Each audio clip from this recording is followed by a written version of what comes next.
Hello again. The last time we were covering this presentation file about simple modeling techniques. As we have mentioned earlier, these simple modeling techniques are helping us to ease the modeling part of complex problems. So these techniques can be applied in many different realistic real-life problems. We have covered a few of them. As you can see, we have mentioned about the additional work requirement in different kind of models. We have said that sometimes the variables cannot be defined in a straightforward manner. In that sense, we need to consider the decision alternatives regarding to our problem, and we need to put an additional work on the model development process. And then we have mentioned about the mathematical relationships between variables. We have said that sometimes a variable can be defined or bounded by the fraction of another variable.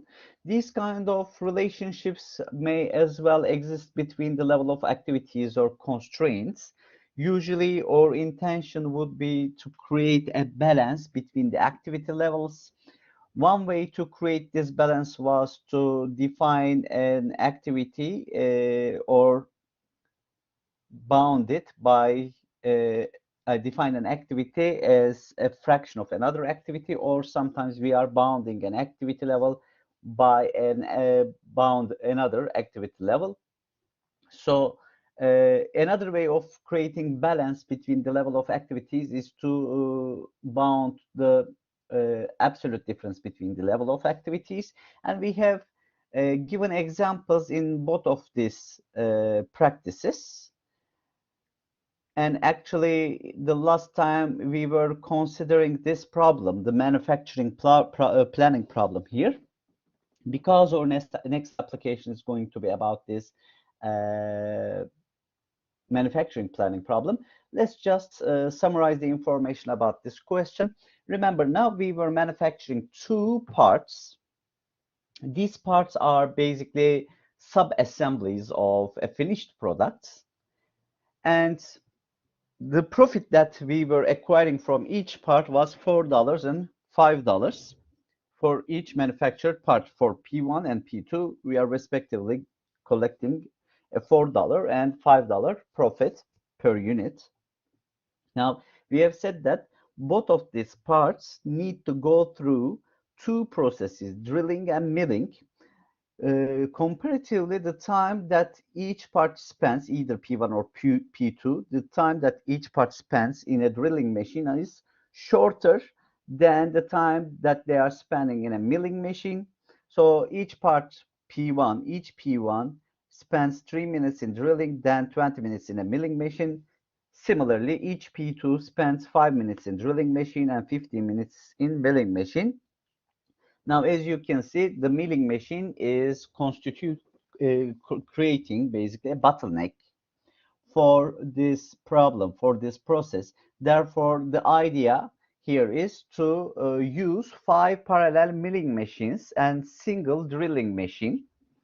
And we have said that our objective is to maintain a balance on loading time on all machines on a single day. Each machine works 8 hours workday, and uh, the total workload that we allocate on the drilling machine or any milling machine should deviate from each other with at most 30 minutes deviation. So either drilling machine can be used at most 30 minutes longer than any milling machine, or any milling it can be used 30 minutes for a duration that is 30 minutes shorter at most. So the time differences between the loads should be less than or equal to 30. So and by the way, the question also assumes that the workload on 5 milling machine are equally split among them. Therefore, we do not need to write this constraint between milling machines. However, we need to write this constraint between the drilling machine and any milling machine, because all workloads on the milling machines are equally split between those milling machines. So this constraint was introduced with an absolute value.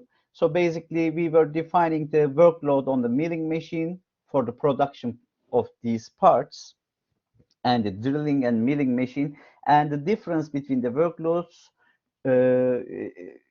is calculated in absolute value, and we have put an constraint which bounds this absolute difference by 30. And the final mathematical model was this. As you can see, we have set that our objective is to maximize the total profit for x1 plus 5x2, where x1 and x2 are the number of P1 and P2 produced on a single workday. However, because the workday consists of only 8 hours, and this means 480 minutes, the total load that is allocated on any milling machine and a drilling machine cannot exceed 480. The total load values are calculated by using the time that each milling machine is being used here. And the drilling, as you can see, is the coefficients of 3 and 5 directly, because each P1 requires 3 minutes of drilling time and each P2 requires 5 minutes of drilling time. And for calculating the load on any milling machine, again, we were calculating the required milling time for each part. However, the sum was divided by 5 because there are 5 milling machines, 5 parallel milling machines. So the daily load for a milling machine was 4x1 plus 3x2. So these are bounded by 480 due to the daily workload limitation. And also we have calculated the absolute difference between these two workloads, and this absolute difference is summarized as x1 minus x2 in absolute value, which should be bounded by 30. And we have just learned that if an absolute value function is bounded by an upper bound in the form of a less than or equal constraint, then we can instead write two constraints without the use of any absolute value, and we can say that the content, the inner function in the absolute value, should be less than or equal to 30, while it should also be equal, greater than or equal to minus 30. And obviously, this right-hand side can be positive if we multiply both sides of this inequality with minus 1. Which means while x1 and minus 2x2 is less than or equal to 30, 2x2 minus x1, which is the negative counterpart of the same function, should also be less than or equal to 30. So if these two constraints are satisfied simultaneously, this means that the absolute value constraint will also be satisfied. Therefore, instead of writing the absolute value constraint, we can write these two constraints in order to obtain a integer programming formulation here. Finally, the number of parts that we are going to manufacture on any day can only be non-negative integers. And this was the final model that we have seen in this presentation file. Now we are going to move forward, and we are going to talk about the minimax and maximin objective functions. Now, here's the thing. There are some situations, some real-life problems where the objective value is to minimize the maximum of many different values. Again, here the objective is to create a balance between the activity levels or decision variables. So let's just say you have multiple activity levels, and what you would like to do is to minimize the maximum of these activity levels. Let's just say you are manufacturing 3 different products, and the quantity that you manufacture are simply x1, x2, and x3. Your objective is to minimize not the summation of them. You are basically trying to minimize the maximum of these 3 values. But you do not know which one is going to be the maximum in the optimum solution. Therefore, such an objective function should be defined as the minimization of the maximum of 3 different variables. A similar situation can also occur as the maximization of the minimum value. So you can say that there are several values that or several activities that we need to perform, but there is the situation at least we need to spend a certain amount of time for the activity which we spare the minimum amount of time. So we do not know for which activity we are going to spend or spare the minimum amount of time. However, we are interested in putting a boundary here so we can maximize the minimum of different values or minimize the maximum of different values. So this minimax or maxim situation can be between two or more variables or constraint functions. And in the next practice, we are going to see such a situation. But before that, let's try to understand this concept in mathematical form. So how a minimax objective function is defined. So let's just say, just like in the previous applications, we are defining a sequence of functions gi of the decision variables. Remember now, our decision variables, they constitute a vector x, which is shown in bold notation because it is a vector in n-dimensional real number space. So we are defining a sequence of functions. Each of these functions are converting our decision variables into a scalar value, into a single value in real numbers. And basically, these functions are converting our decision variables into a level of activity. So depending on our choice of the decision variables, and remember now, each of these functions are using the same decision variables, obviously, but each function is defining a different level of activity. Our objective is to minimize the maximum of these activities. So G1 of the decision variables is an activity level, G2 of the same decision variables is another activity level. And our objective is to put a boundary to the maximum of these decision variables. We are basically trying to minimize the maximum of these decision variables.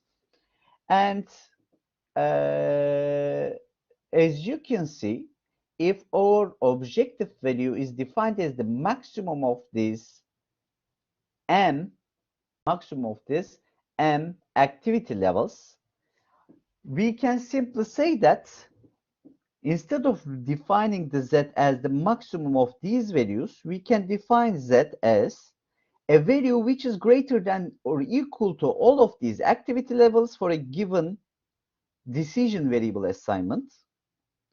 For I changing from 1 to m, we can simply say that z is greater than or equal to all of them. And z is also minimal. We can simply make this definition. So if you simply say z is a variable which is greater than or equal to all of these values, and z is the least possible value satisfying the above inequalities, then basically z is going to be the maximum of these values. So instead of defining z as the maximum of these values, you can also define it like this, or basically we should say that the left-hand side of this statement and the right-hand side of the statement, they are equivalent in definition, okay?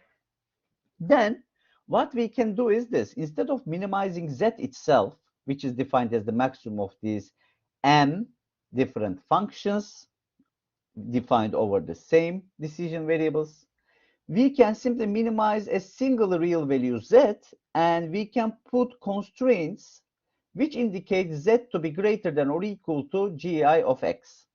Or by taking the gi of x on the left-hand side, we can simply say z minus gi of x are going to be greater than or equal to 0 for all I.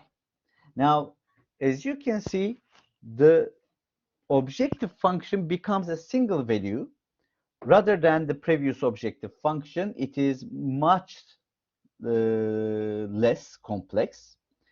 and the constraints are going to be z minus gi of x.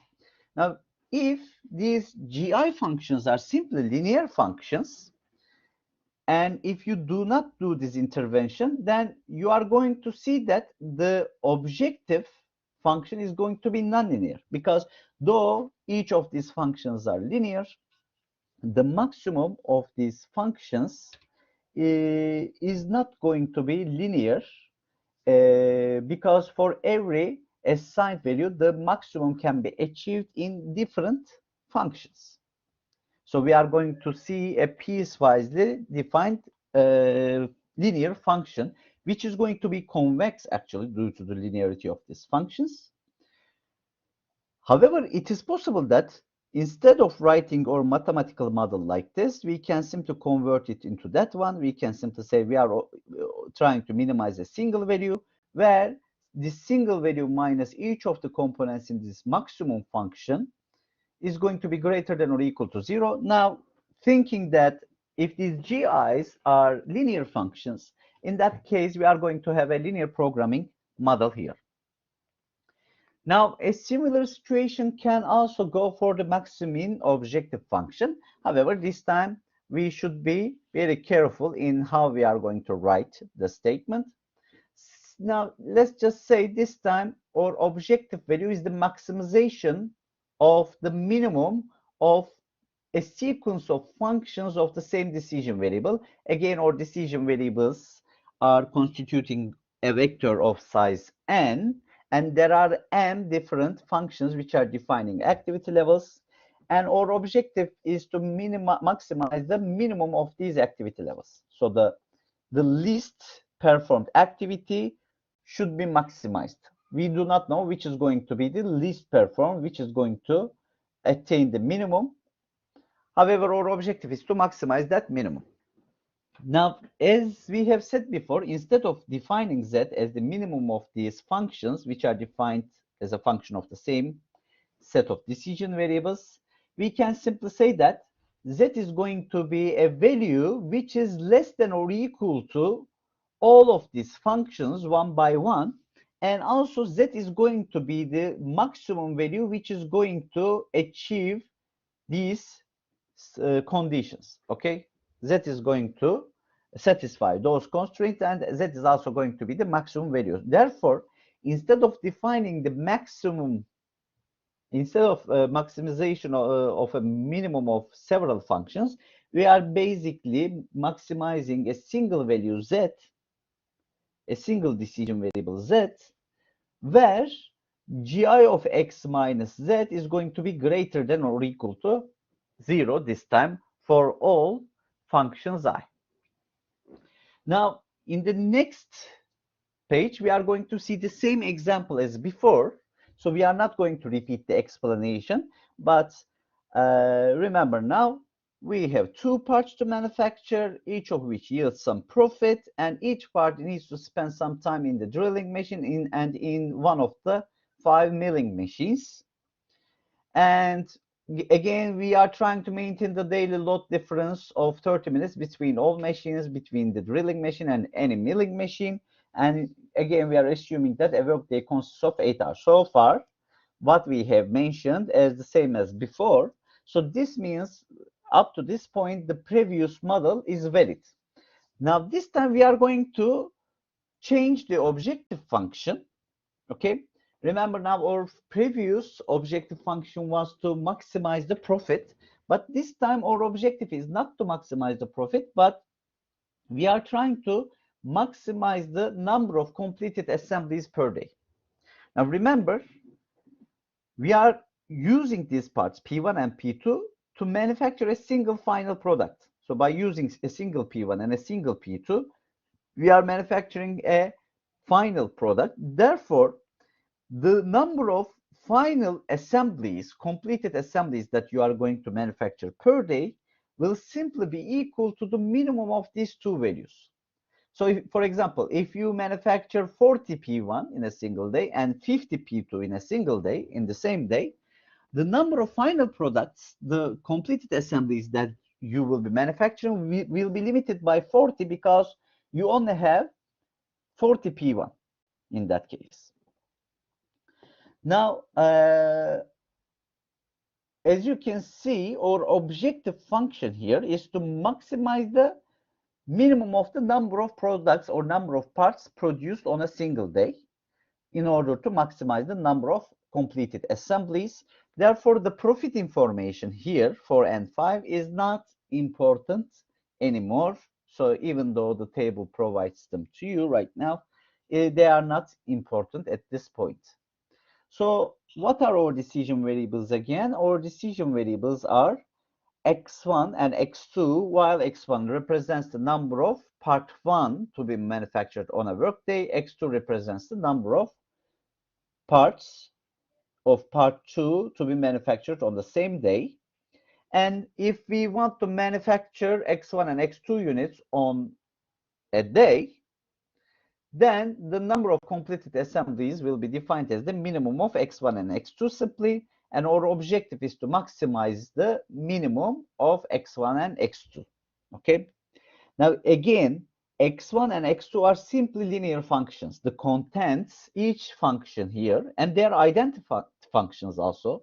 So they are not complex functions. X1 and X2 are simply variables with a linear function, and the coefficients are simply equal to 1. So this is a simple case, but it would be possible that these, instead of writing two variables here, we may write the functions, different functions of these same variables. But this is simply a simplified case here. And we have to maximize the minimum of these values. Now, both of these values are considered as linear functions. However, when you write the minimum of X1 and X2, unfortunately, the objective function is not going to be considered as a linear function anymore. Okay, it would be a convex function. However, it is not going to conform the properties of being linear. Therefore, we should say that it is going to be a piecewisely linear function, and it is going to be a convex function. Unfortunately, I am very sorry, this is not the case. Let me repeat again. It is not going to be a convex function. It is going to be a concave function this time. Okay, the minimum of two functions is going to be a concave function, but it doesn't matter. Again, the concave function is going to help us to solve this question in an easy manner. Now, how we are going to convert this nonlinear objective function into a linear function and a sequence of additional constraints? Let's just say, by defining z as the minimum of x1 and x2, you are actually saying that z is less than or equal to both x1 and x2. And also z is the maximal value that achieves these two conditions. So instead of writing this objective function in the nonlinear form, we are maximizing z as a variable, and x1 is supposed to be greater than or equal to z, and x2 is supposed to be greater than or equal to z simultaneously, or by taking the decision variables in these inequalities on the left-hand side, we are saying that x1 minus z is greater than or equal to 0, and x2 minus z is also greater than or equal to 0. All right. So the final model is as follows. This time our objective is not to maximize the profit. We are maximizing the number of completed assemblies by the use of part 1 and part 2. And we are defining z as the minimum of the number of parts that are manufactured on the same day. And in order to force this definition on this z, we are introducing two constraints here, where x1 and x2 should be greater than or equal to z simultaneously, because the contents of the minimum function are linear. So this is going to be a linear programming formulation. Again, let me tell you, this is going to be actually an IP formulation, integer programming formulation. Maybe we should add that as well, because the number of final assemblies that you are going to manufacture or the number of parts that you are going to manufacture on that day, all decision variables here are going to be what? They are going to be non-negative. And also, would be convenient. It would be convenient if you put z itself as a decision variable and in the non-negativity constraint. However, here's the case: z cannot be negative actually in reality because z is defined as the minimum of x1 and x2 according to you, and you are going to say it is maximized here by nature by the enforcement of the objective function here. Z can never be negative. So providing a constraint which indicates z to be greater than or equal to 0 would be simply a redundant constraint.